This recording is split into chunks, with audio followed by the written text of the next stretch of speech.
And I ask you why. And this is right in the area where the old gunshot-aroo was, wasn't it? Also, you see these little brackets around here? This is an unredacted copy. The original copy of this put out, blacked out those things so you couldn't see what they were talking about. Again, I ask you why. Next one. We haven't gotten to the best part of this yet. Here is the autopsy report. There is our exit wound, 3 inches from the top, from the crown of the head. Irregular wound, 1 1/4 by 1 inch. That's the chunk of skull that was blown out officially. Next one.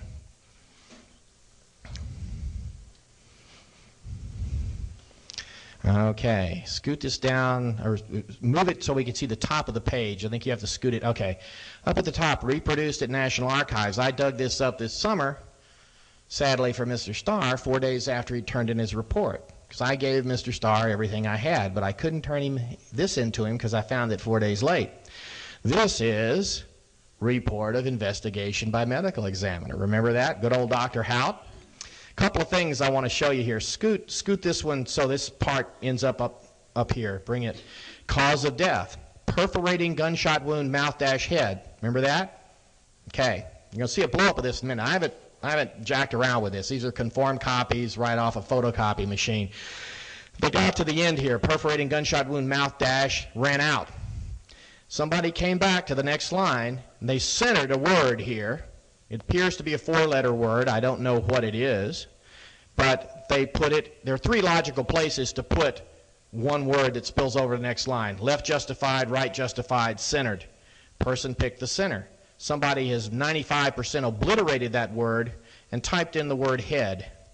Let's go to the next one. By the way, before we change this, those of you who are insurance guys or if there's a doc here, one of the things that they always tell medical people, do not alter medical documents because it's an invitation to getting, somebody just comes in and says, oh, you altered this document, even if it was totally innocent, you can get $10,000 or $20,000 from them in a lawsuit. You do not alter medical documents. This is an alteration. Now, sometimes you write the wrong thing or type the wrong thing in a medical document. You do not alter it, you correct it. The way you correct it, you would have left that missing word there. You would have lined through it so you could still see what it was, and you would have put initial by it. And there would be a paper trail to say, oh, yeah, we changed this because we made a mistake. Here's what it was originally. We changed it because we screwed up, and here's what it is now, and here's my initials, and we got a paper trail. Didn't happen. This is an alteration. It's also an alteration of the report of investigation by medical examiner in connection with a federal death investigation of a very high-ranking person. So this is not something we do unless we feel we have to. Let's go to the next one. Okay, this is the one where I get real excited in this particular segment. You remember our phrase that Mr. Starr quoted and Mr. Klinger quoted? What was that phrase? Well, and it was Dr. Hout, in quotes, wrote this, right? Well, here it is. Self-inflicted gunshot wound, mouth to, oops, it ain't head, it's neck. Now, here's what happened. Somebody quoted this wrong. This is neck, not head. The reason they missed it, they changed it, in my opinion, on the first page. This page you saw where it looked like mouth dash, maybe it was neck, but obliterated. They caught it. The reason they caught it is that's the front page of the document. You probably didn't notice it. I should have pointed out. Dr. Hout signed it at the bottom. If you're not familiar with the document, you think you're looking at the whole form. Apparently, and I haven't seen the original, so I can't swear to this, but apparently it's a single sheet front and back. If you don't know there's something on the back, you look at the front, you see all this good stuff, it's signed, it's dated, it's attested, you got to turn it over. Okay? Whoever altered the front page didn't know there was something on the back of the sheet, and he didn't alter it. Okay? Next one. Now, just to show that I'm not being a real tricky guy here, this is a huge blow-up. This was the best photocopy I could make at the National Archives. I digitized it at 600 DPI and printed it best way and blew it up. Now, I don't know if that's neck. Don't go away and tell your friends Hugh said this is neck. I say it's a 4-letter word. Maybe that could be the top right of the K.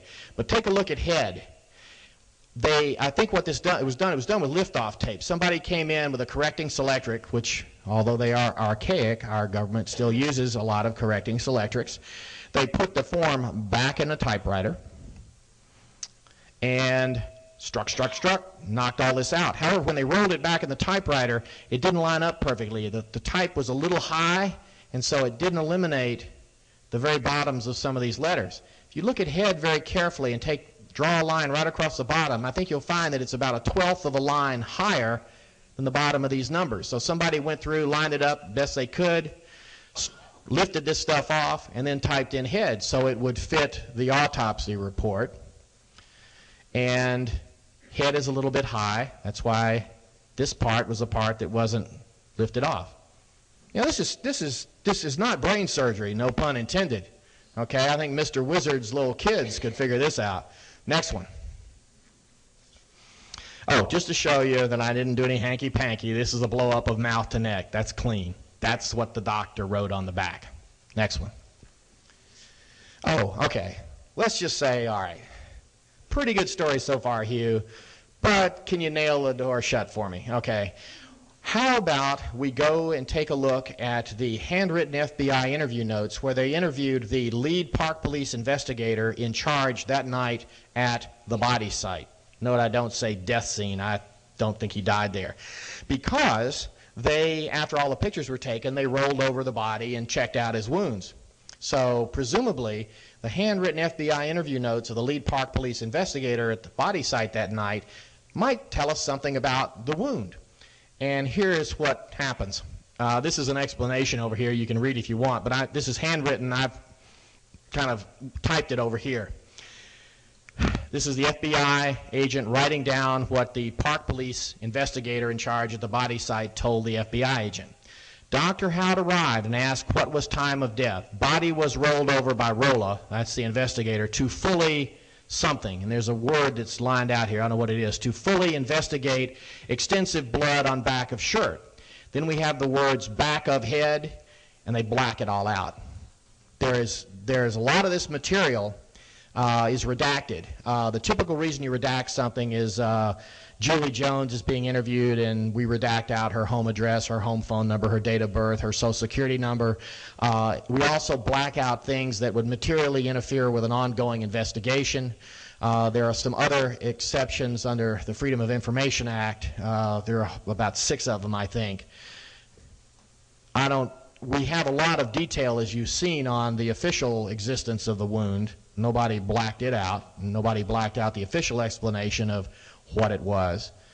But this is the FBI guy. He's taking this down real time. We had to sue under FOIA to get this. This was public only because we won a lawsuit. And they don't want you to know what's here. And I'd like to just say, why do you think they don't want you to know? Next one. A little bit more on the gun. This is the first person who found the body, the so-called confidential witness. One of the big items of controversy was Foster was officially holding this black .38 Colt revolver in his right hand, kind of down like this. And the person who found the body stood over the body like this for a few minutes. The head was right here, hands were out, they were visible, and he was adamant under oath that there was no gun in either hand. He didn't know that Mr. Foster had been shot because there was no gun. The only blood he saw was a little dried blood on the lip and a little dried blood on the nostril. Very little blood. Okay, so that's another weird thing about the gun. Down here, this is Congressman Burton and Micah and others. They've got him under oath here. And what happened when the confidential witness was interviewed by the FBI, they tried to say, look, say the gun was really there, could you have missed it? No, I couldn't have missed it. I leaned over the body. You know, you'll see a picture later that will make you understand why the guy would say, if it was there, I would have seen it. So the FBI guy said, look, let me give you a hypothetical. Let me lead you, witness. What if? And here's what they said. What if the hand was palm up, the gun, the trigger guard of the gun was over the thumb, and the body of the gun was under the hand, most of the gun being blocked by the hand. Would you have seen the gun? Yeah. And they go on and on this way for about 20 or 30 times in the same interview, or actually 2 or 3 interviews. And finally he says, okay, he says, you know, if what you're telling me is right, you know, maybe, possibly, conceivably, you know, I could have missed it, but I didn't see any gun. And then he got really intelligent. He said, show me these pictures you keep telling me you have to refresh my memory. Oh, we can't show you those pictures. That would, you know, screw up the investigation.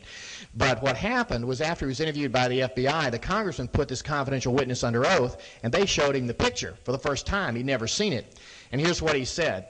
His confidential witness answers, "I had never seen that picture until the congressman handed it to me. Mr. Liddy had told me that the picture had been published somewhere, but I had never saw it, or I would have probably been, I would have been screaming." The reason he says he would have been screaming is that the picture shows the gun in the hand, palm down. The Bureau got him to concede maybe he would have missed it if the palm were up and the gun were under it.